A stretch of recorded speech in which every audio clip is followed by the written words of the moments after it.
Good news this week. We have some amazing aspects. Wow, it's the last week of March, and 2023 is a quarter of the way completed. Time is flying. Now, we had some big transits last week when we had all the malefic shift signs. Saturn went into Pisces, Pluto went to Aquarius, and finally Mars left Gemini. Whew. Such a long transit, and Mars makes his presence felt. So I needed a break from all the mutable squares I was receiving from Mars. But this week starts off very nicely with some very cute and energetic aspects from the moon to Jupiter and Mercury. Very flirty energy. And that's on Monday the 27th. So I'm very excited for this week because the energy is much lighter. And mind you, the malefics are still adjusting. They're a little radical because they're in the early degrees of each of the signs. The purest expression because it's the first decan of each of the signs. Now, Mars is going to travel along in Cancer faster than Saturn and Pluto. Pluto's actually sticking around in Aquarius for a few degrees, then goes back into Capricorn. So Mars is the one that's going to make the most progress and mature out of the energy of Cancer that he's currently in. But we're going to feel the presence of Saturn and Aquarius in the first decan of that sign for a while, which the first decan always carries the purest expression of that zodiac sign. So this week we start the mood with a mutable moon. This week also ends the mood with a mutable moon. So it's going to be a week in which we're adjusting to all these changes, where Saturn went into Pisces, which is a mutable sign. Pluto went into Aquarius, which is a fixed sign. And Mars went into Cancer, which is a cardinal sign.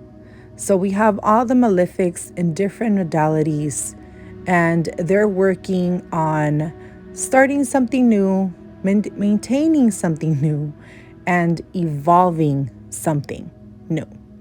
So this mutable week is really for adjusting. We're really adjusting, and I think we're going to keep on adjusting because we have more mutability coming up in the following weeks. So with that said, we should be a little bit more flexible. Whatever comes up this week, just really go with the flow and take action. Not just sit with it, but really think things through before you take the action. But make sure you contemplate what is happening and really come up with a new strategy, or continue on the path that's the best for you, so you can make those changes that you're calling in. Now, on Monday the 27th, we have a sextile from the moon to Mercury and the moon to Jupiter. Mercury and Jupiter are really close, and they actually perfected conjunction on the same day, but later on in the day. And this is a very flirtatious energy. It also brings expansion through learning and teaching.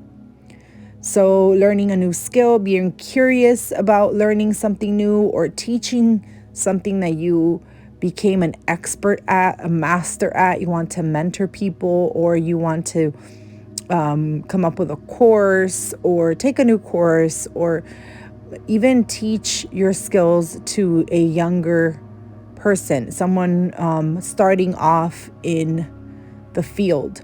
This is really good for mentee-mentor relationship, because both of these planets rule learning, the practical skills and the higher mind. So really good aspect. This is great if you need to start some type of writing endeavor. This is great to revamp your resume. I mean, this would be amazing, or apply for jobs, or reading a book, starting to read something new that's going to assist you in either reducing stress or starting a meditation practice, anything which will bring some type of spiritual component and at the same time expand your beliefs and give you some personal healing as well. That's very beneficial. Now, on this very same day, we do have the moon going into void of course at 6:39 p.m. and it's a square to Neptune. So by the end of the day, it does feel a little bit more disconnected, maybe like floating in the ethers. Make sure you drink plenty of water and try to do some grounding. Now, moon void of courses are great to continue working on unfinished projects, any of your to-do list, things like that. But because the last aspect that the moon made before it went void of course was a square to Neptune, you just want to make sure that you're getting plenty of rest and not feeling burnout. It's the beginning of the week and you want to preserve your energy. So take maybe extra meditation throughout the day, or go to sleep a little bit earlier so you can preserve your energy, especially if you happen to have a lot of mutable planets in your chart.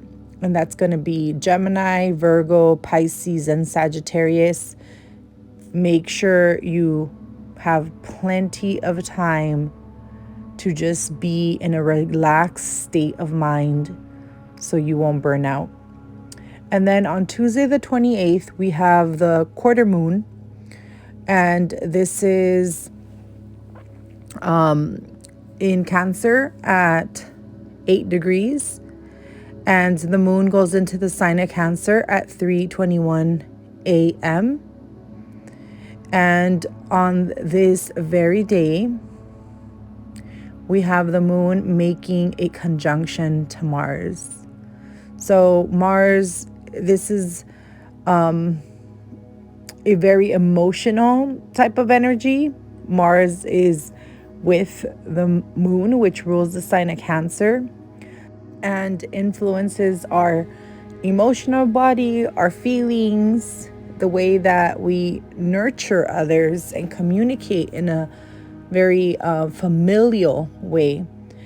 And Mars conjuncting with the moon can irritate the stomach. It can irritate the system. And even transiting the sign of the moon, it could also irritate the chest. And you want to be careful with your food intake. Make sure that you're not eating too much spicy food. If you are a person that likes spicy, I love spicy. But I have noticed that natives with Mars and Cancer are a little bit more sensitive to spice. And this aspect here can agitate your stomach. Drink soothing teas like chamomile, or even hot water with a little bit of lemon, so it can soothe the stomach. And if you're having an upset stomach, I advise you to do that before a meal, so it can bring like calm energy to the stomach and have a nice digestive energy.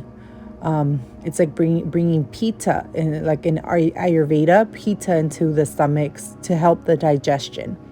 And then that same day we have the moon in Cancer making a trine to Saturn. So this is mixed energy, and this is why I'm suggesting to be careful with the food that you eat. because the moon itself is being aspected by two of the malefics. And one malefic, which is Mars, has the nature of heat. And then we have the other malefic, which is Saturn, has the nature of cold. So cold foods, freezing foods like ice cream are also not going to be the greatest. And it's best if you don't mix them. Like have, I don't know, tacos and then right after go for ice cream. Your stomach's not going to feel the greatest. So make sure you're very careful with your food intake and also the amount of dairy you take in. I don't eat dairy. I don't drink dairy. Like I don't drink milk. I don't eat nothing with milk products. So I just stopped because my body could not tolerate it any longer. Have a sensitivity to dairy. So I know everyone here is not going to be staying away from dairy. So just make sure you reduce it on this day so you can avoid some stomach upsets. Because then after that, the moon does make a square to the sun. So you just have to be very careful with your stomach on this day. The food that you eat should be really clean. I'd advise soups and teas and lots and lots and lots of water.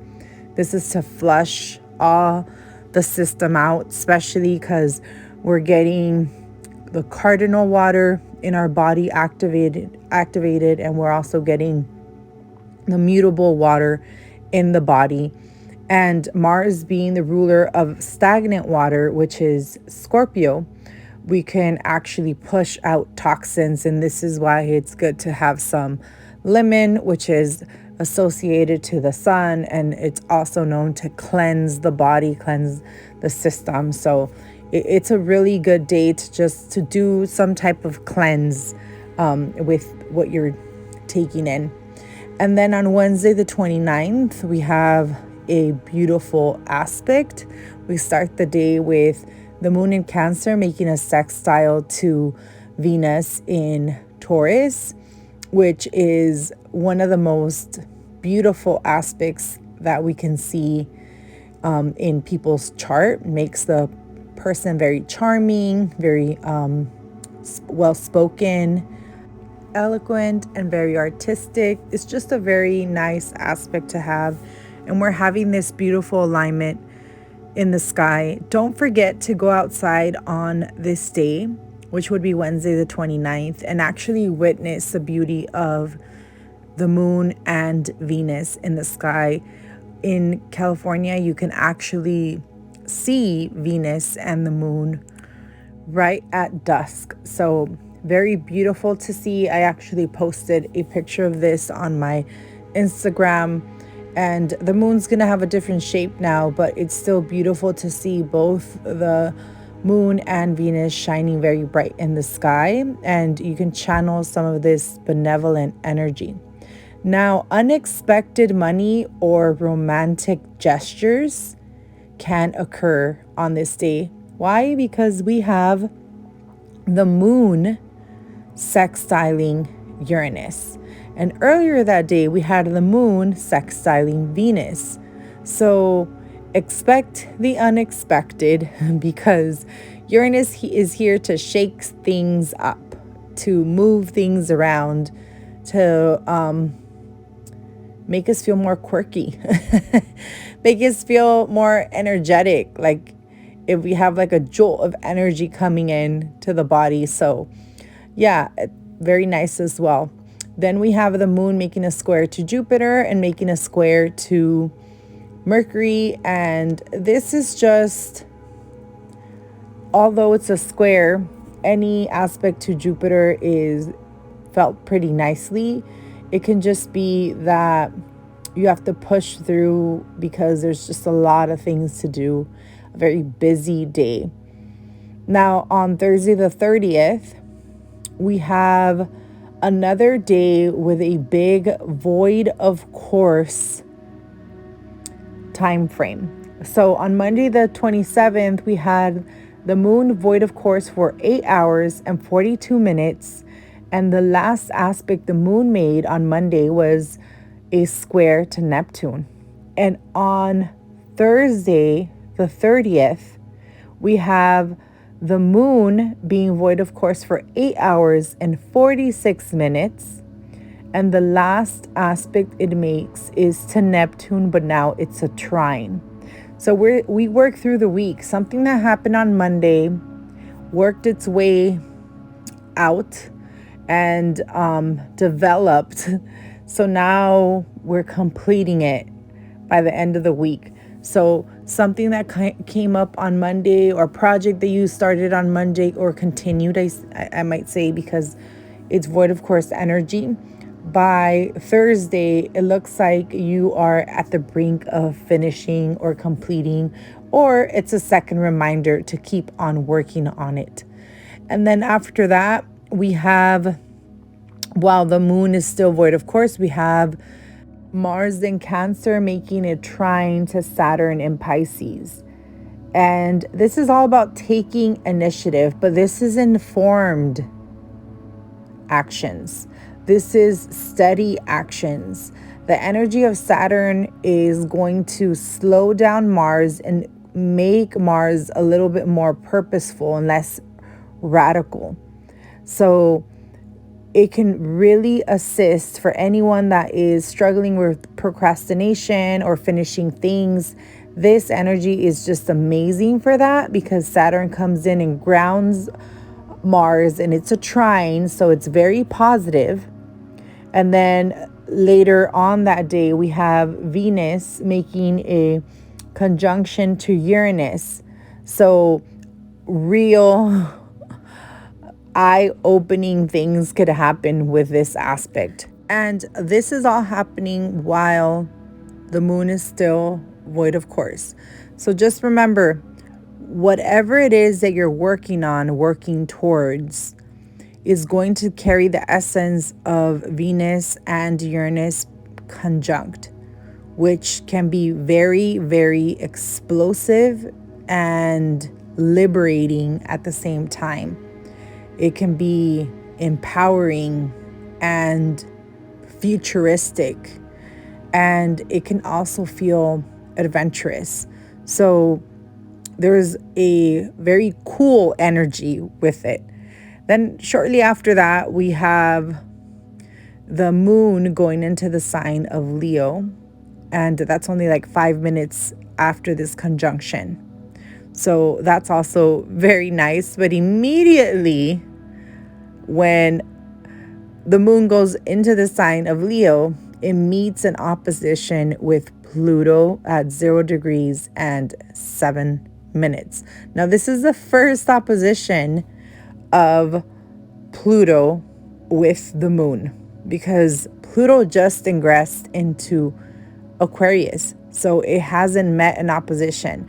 It actually met a square, but not an opposition. So this is the first opposition from a Leo moon to an Aquarius Pluto for the next 40 years. So it's going to be different degrees later on, but anyone with early degree fixed signs is going to feel this opposition. We were feeling this energy play out with Cancer and Capricorn, and now it's Leo and Pluto. And I'm telling you, you Leo moons, Leo suns, Leo ascendants, you'll never be the same again after Pluto is done transiting Aquarius. So just take note, like notice what happens around this day, especially if you have fixed signs, so you can expect to see how this repeats out every time the moon makes an opposition to Pluto, which is going to be monthly. So the moon transits the signs in an entire month, and this is why we're going to feel this opposition at least monthly. So moving on to the next day, the 31st, which is Friday, we have the moon making a square to the north node and to the south node. And we also have the moon making a trine to the sun. So although it's making a square, it is pushing us to work towards destiny-themed endeavors, anything that you are working towards so you can achieve your life purpose. This can be as simple as applying for a new position, or as difficult as enrolling in a 4-year college or university. So it could either be a short-term endeavor or a long-term endeavor, but no matter what, those endeavors can bring in life-changing things. They can change and modify your life. I mean, while you're going to school and you're a student, usually students struggle with balancing their time, especially if you're a working student. You are balancing work and balancing studies and balancing going to school and also trying to have a social life. So it really changes you. There's some changes that are happening here that you're going to take decisions on, and you're going to take leadership and accountability. But then at the same time, you're going to have fun with it, because this is the energy of spring meets summer. We have a moon in Leo, which is Leo, the summer sign. And then we have the sun in Aries, which is a spring sign. So it's a very, very hot energy. It's like hot stuff. Perfect for Friday. It's the last day of the month. So have fun this day. Go out with your friends or do things that you love. Hang out with your partner. Whatever you like to do for fun, do it on this day. It's a very beautiful day. You do start off with a push to make sure that you're in the right track, but all with having fun. And I love those pushes that are more soft and easier to embrace. Then on April 1st, April Fool's Day, we are looking for that groundhog, right? And on this day, we do have a void of course moon. It's 4 hours and 55 minutes, but that doesn't happen until the last aspect of that day, which is going to be, let's see, this is the moon in Leo making a trine to Mercury in Aries. So that's at 11:02 p.m. Pacific Standard Time. But before that, we have the moon making a square to Uranus, which we've been experiencing this energy since Uranus has been in Taurus. So this is a little bit more of exciting, nervous energy in the body. We also have the moon making a square to Venus, which can amplify this feeling. But then we have the moon making a trine to Jupiter, which I think really helps out with this jolt of energy or excitement that we feel that can maybe get, a little bit more tense in our body. Jupiter tends to exaggerate things and make things maybe a little bit more out of proportion, but because it's a trine, it can actually be more beneficial, like more fun and more benevolent. So it doesn't necessarily mean that it's going to be a day where you're a nervous wreck. So shortly after that, we have the moon making a trine to Mercury, which is great for communication. Also a great aspect to write, to journal, to blog, anything like that is really great when the moon and Mercury are together. And then after that, that's the last aspect. And then the moon goes void, of course. And the moon is actually a waxing gibbous moon at 27 degrees and 13 minutes. And this is at 2:22. I use military time, so it's 10:22 p.m. So at 22:22, the moon is waxing gibbous 27 degrees, which is almost a full moon, bringing things into fruition. This is a ripening of things. This is a ripening of whatever you manifested when we had the new moon in Aries. Then we end the week on Sunday the 2nd with the moon entering the sign of Virgo. And as soon as the moon enters the sign of Virgo, it makes an opposition to Saturn in Pisces, which is going to ground the energy. So it's going to feel a little bit more serious, more like, okay, you had your fun this week. Now it's time to get down to serious business. Then we have the moon making a sextile to Mars, which then energizes you. So you can just kind of, shake off this like stiff, tough energy that Saturn brings. And maybe the stuff that you need to get done, you're like, oh, I really didn't want to do this now, but you do it either way.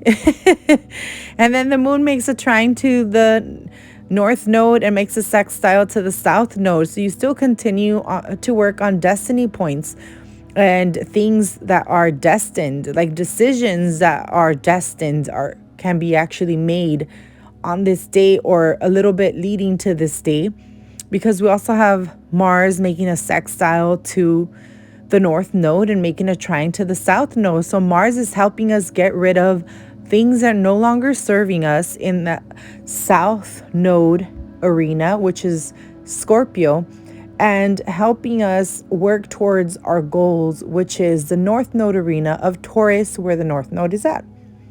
So very nice time to maturing in your actions, so you can take wise and determined ownership of what you see your life heading towards. You see the direction. So Saturn brings this like serious look at the mountain, really face that the journey is gonna be uphill, but we're gonna go to that beautiful place up there, and that's where we're gonna be. And then Mars is like, okay, let's get this done. How do we get up there? We start here. Okay, let's start. Boom, boom, boom, boom, boom. So very amazing day. So you can plan out I don't want to say perfect plan. I like using the word perfect because I'm a Virgo moon, but a ideal or maybe a loose plan. A great outline. There you go. Because I know things change. I have a lot of mutable energy in my chart. So a great outline that can modify as things and bumps on the road show up. But no matter what, with a heart full of determination and zeal to face things. So that is the astrology of the week. A lot of mutability with amazing insight and strokes of genius, because we have Uranus involved in a lot of the aspects this week. So yeah, just put on your thinking caps on and just let it be. Let the downloads come in. Now, the crystal of the week, I'm actually feeling like using moldavite this week. That is the crystal that is calling me. I wanted to suggest other crystals, but there's really nothing else than moldavite that I would work with. Moldavite really embodies the energy of Uranus. It helps us catapult to where we're supposed to be. And that's why a lot of people, they rave about moldavite, but they're also a set of people that don't like its energy because it's not necessarily grounding. It really changes things a lot, but once you've mastered these changes, you see that it was always for the betterment of you. So yeah, thank you very much for being here, and I will catch you all next week. If you liked this podcast, don't forget to rate it. Now, if you're catching this on YouTube, please like, subscribe, comment below. Let me know how this played out for you. I've always answer your comments and reply. Sometimes it takes me a day or two, but I do it. Again, love and light, and have a beautiful week. Bye-bye.